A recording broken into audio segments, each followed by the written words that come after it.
বন্ধুরা, আপনারা কি জানেন হাওড়া জেলার তুলসীবিড়িয়া নামক একটি গ্রামে একজন আবদালের মাজার রয়েছে? হ্যাঁ, ঠিকই শুনেছেন, আবদালের মাজার।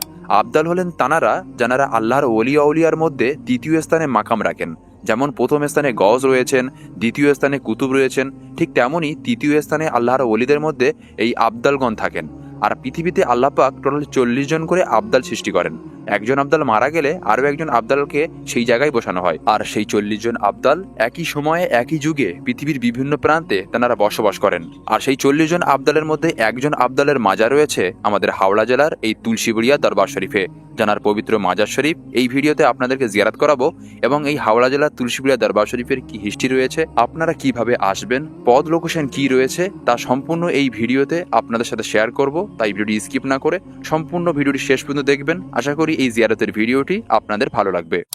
মুআজ্জাজ নাজরিন, আসসালামু আলাইকুম ওয়া রাহমাতুল্লাহি ওয়া বারাকাতুহু। আমি অপু শেখ, আপনাদের মিউজবান, আরও একটি নতুন দরগা শরীফের জিয়ারতের ভিডিও নিয়ে আবারও আপনাদের সামনে আমি হাজির হয়েছি। বন্ধুরা, আজ এই ভিডিওতে আপনাদেরকে এমন এক কামেল আল্লাহর ওলির দরগা শরীফ জিয়ারত করাতে চলেছি। এই দরগাটি হাওড়া জেলার ফুলগাছিয়া রেলওয়ে স্টেশন থেকে প্রায় 6.5 কিলোমিটার দূরে একটি গ্রাম রয়েছে, যেটি তুলসীবিড়িয়া গ্রাম। আর এই তুলসীবিড়িয়া এলাকায় একটি দরবার রয়েছে, যেটি তুলসীবিড়িয়া দরবার শরীফ বা দরগা নামে পরিচিত। বর্তমানে আমি এখন রয়েছি সেই তুলসীবিড়িয়া আস্তানা শরীফে, আর এটাই হলো সেই আস্তানা। আর এই আস্তানা শরীফটি আজকের আপনাদেরকে আমি জিয়ারত করাবো।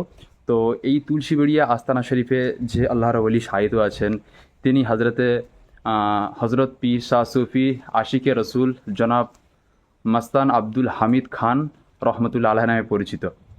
তো হজরতের মাজার শরীফের একদম ঠিক সামনে আমি দাঁড়িয়ে রয়েছি, দেখতে পারবেন এখানে লেখায় রয়েছে হজরত পীর শাহ সুফি আশিকে রসুল জনাব মাস্তান আব্দুল হামিদ খান রহমতুল্লাহি তাআলা আলাইহি। তো হজরতের বারগা হাওড়া জেলার তুলসীবিড়িয়াতে অবস্থিত। তো এই দরগা শরীফে এসেছি ফার্স্ট টাইম, আপনাদেরকে জিয়ারত করাবো হজরতের দরগা, এবং দরগার কী হিস্ট্রি রয়েছে এবং কী কী তথ্য এখান থেকে পাওয়া যায় সবটুকু আপনাদের সাথে শেয়ার করব। তাই ভিডিওটি স্কিপ না করে সম্পূর্ণ ভিডিওটি দেখবেন।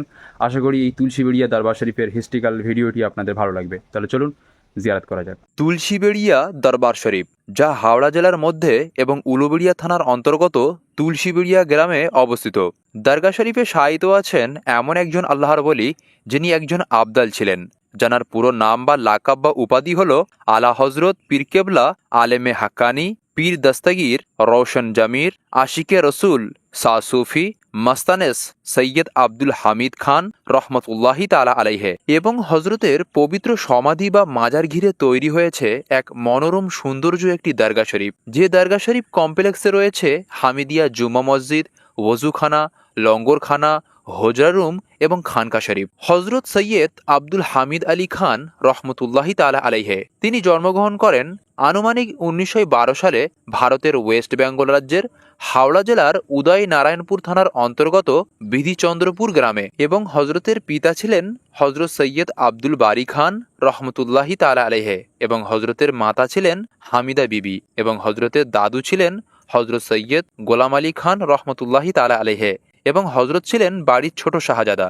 এবং হজরতের বংশপরিচয় বা সিজলায় নাসাব হল তিনি ছিলেন রসুলে পাক সাল্লাল্লাহু আলাইহি ওয়াসাল্লামের 43তম আওলাদ, এবং বড় পীর আব্দুল কাদের জিলানী হুজুর গওস পাক রাদিয়াল্লাহু তাআলা আনহুর তিনি ডাইরেক্ট 25তম আওলাদ ছিলেন, এবং শেখ আহমদ ফারুকি হুজুর মুজাদ্দিদে আল ফেসানি রহমতুল্লাহ আলাহের তিনি 12তম আওলাদ ছিলেন। এবং হজরত সৈয়দ আব্দুল হামিদ আলী খান রহমতুল্লাহ আলাহের পীর ও মুর্শিদ ছিলেন হজরত শাহ সুফি সৈয়দ জামাল উদ্দিন শাহ রহমতুল্লাহি তাআলা আলাইহে। শোনা যায় হজরত সৈয়দ আব্দুল হামিদ আলী খান রহমতুল্লাহি তাআলা আলাইহে মাত্র 10 বছর বয়সে ওনার পীরের কাছে উনি দীক্ষা নেন। ওনার পীর ও মুর্শিদের সাথে ওনার সর্বপ্রথম দেখা হয়েছিল পশ্চিম পাঞ্জাবে, যার বর্তমান নাম পাকিস্তান।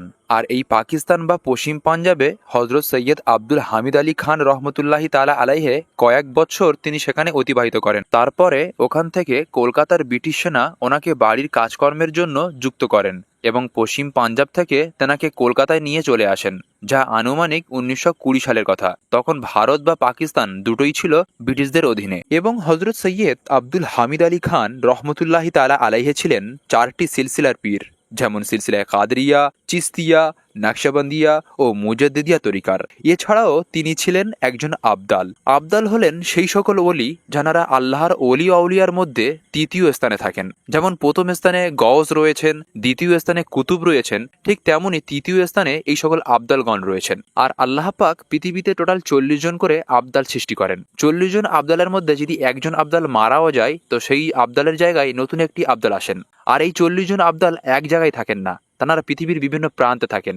আর সেই 40 জন আবদালের মধ্যে একজন আবদাল হলেন এই হযরত সৈয়দ আব্দুল হামিদ আলী খান রহমতুল্লাহি তাআলা আলাইহে, যার পবিত্র মাজার শরীফ আপনারা এখন জিয়ারাত করতে পাচ্ছেন। এবং হযরত সৈয়দ আব্দুল হামিদ আলী খান রহমতুল্লাহি তাআলা আলাইহে নিজের পীর মুর্শিদের কাছ থেকে তিনি খিলাফত পাওয়ার পর থেকেই ইসলামের দাওয়াত ও ধর্ম প্রচারের উদ্দেশ্যে তিনি বিভিন্ন রাজ্য, বিভিন্ন জেলাতে তিনি ঘুরতেন এবং বহু মানুষকে তিনি ইসলামের পথে এনেছিলেন এবং হাজার হাজার মানুষকে তিনি মুরিদ করিয়েছিলেন। তারপরে নিজ দরবার শরীফ অর্থাৎ তুলসীবুড়িয়া দরবার শরীফে তিনি দুইটি মূল্যবান কাজ শুরু করেন। একটি হলো প্রত্যেক মাসের 11 শরীফ পালন করা এবং দ্বিতীয়টি হলো প্রত্যেক বৃহস্পতিবার বিভিন্ন সাধারণ গরিব মানুষদের জন্য লঙ্গরের সুব্যবস্থা করা, যা হজরতের জামানা থেকে আজও পর্যন্ত এই দরবার শরীফে হয়ে আসছে। এছাড়াও হজরত সৈয়দ আব্দুল হামিদ আলী খান রহমতুল্লাহি তাআলা আলাইহে পুরো জিন্দেগি হাওড়া জেলার এই তুলসীবুড়িয়া দরবার শরীফ হইতে ইসলামের বহু খিদমাত ও আহলে সুন্নাত ওয়াল জামাতের অনেক প্রচার করেন। তারপরে তিনি অবশেষে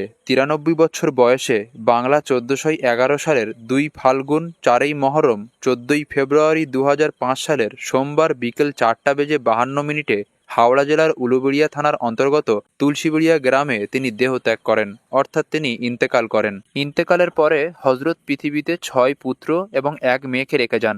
বর্তমানে এই তুলসীবেড়িয়া দরবার শরীফে বর্তমান গাদ্দিনাসীন পীর সাহেব হলেন হজরতের বড় শাহজাদা হজরত সৈয়দ রফিকুল ইসলাম খান সাহেব, এবং বর্তমানে যিনি গাদ্দিনাসীন রয়েছেন হজরত সৈয়দ রফিকুল ইসলাম সাহেব, তেনারও 3 শাহজাদা রয়েছেন এবং সেই 3 শাহজাদার নাম পীরজাদা আমিরুল ইসলাম খান, পীরজাদা শহীদুল ইসলাম খান ও পীরজাদা আবিদুল ইসলাম খান। আর এই 3 পীরজাদা হজরত এই তুলসীবেড়িয়া দরবার শরীফে তেনারা মুআল্লিম হিসেবে রয়েছেন। এছাড়াও এই তুলসীবেড়িয়া দরবার শরীফে একটি কমিটি রয়েছে যারা সকল রকম অনুষ্ঠানের দায়িত্ব পালন করেন, এবং হজরতের দরগা শরীফে হজরতের একটি সালানা উরুস শরীফও পালিত হয়ে থাকে, যা ইংরেজি ক্যালেন্ডার অনুযায়ী ফেব্রুয়ারি মাসের 13, 14 এবং 15 তারিখে। আর এই 3 দিন ব্যতীত উরুস পাকে হজরতের চাহানেওয়ালা ভক্ত মুরিদগণ ভারতের বিভিন্ন রাজ্য থেকে হাজার হাজার ভক্তবিন্দু মুরিদ এই দরবার শরীফে হাজিরে হন এবং দোয়া ফায়াজে হাসিল করে থাকেন। এবং বন্ধুরা, আপনারা যদি এই তুলসীবেড়িয়া দরবার শরীফে যদি আসতে চান তাহলে আপনাদেরকে আসতে হবে হাওড়া জেলার কুলগাছিয়া রেলওয়ে স্টেশনে। এই কুলগাছিয়া রেলওয়ে স্টেশন থেকে মাত্র 6.5 কিলোমিটার দূরে অবস্থিত এই তুলসীবেড়িয়া দরবার শরীফ। এই তুলসীবেড়িয়া দরবার শরীফে আসার জন্য কুলগাছিয়া রেলওয়ে স্টেশনের পাশ থেকে আপনারা টোটো পেয়ে যাবেন, যার মাথাপিছু ভাড়া নিচ্ছে মাত্র 15 টাকা। 20 মিনিটের মধ্যে 6.5 কিলোমিটার পথ পাড়ি দিয়ে অতি সহজে টোটো করে পৌঁছাতে পারবেন এই তুলসীবেড়িয়া বাসস্ট্যান্ড পর্যন্ত বা তুলসীবেড়িয়া মোড় পর্যন্ত। আর এই তুলসীবেড়িয়া মোড় থেকে ডান দিকে আপনারা যদি 3 মিনিট হাঁটতে থাকেন তাহলে অতি সহজে পৌঁছাতে পারবেন এই তুলসীবেড়িয়া দরবার শরীফ পর্যন্ত, যার ল্যান্ডমার্ক বা লোকেশন বা অ্যাড্রেস এই ভিডিও ডিসক্রিপশনে আমি অ্যাড করে রাখবো। আপনারা চাইলে ওখান থেকেও কালেক্ট করে নিতে পারবেন অতি সহজে। তো বন্ধুরা, আশা করি এই হাওড়া জেলার তুলসীবেড়িয়া দরবার শরীফের এই ছোট্ট হিস্ট্রিক্যাল ভিডিওটি আপনাদের ভালো লেগেছে, এবং আপনারা কি এর আগে কখনো তুলসীবেড়িয়া দরবার শরীফ জিয়ারত করেছেন তাও অবশ্যই আপনাদের মতামত কমেন্ট বক্সে জানিয়ে যাবেন। এতক্ষণ ছিলাম আমি অপু শেখ, আপনাদের মিউজবান। আবার দেখা হবে এমন কোনো নতুন কোনো জিয়ারতের ভিডিও নিয়ে। ততক্ষণ সুস্থ থাকবেন, ভালো থাকবেন, খুদা হাফিজ।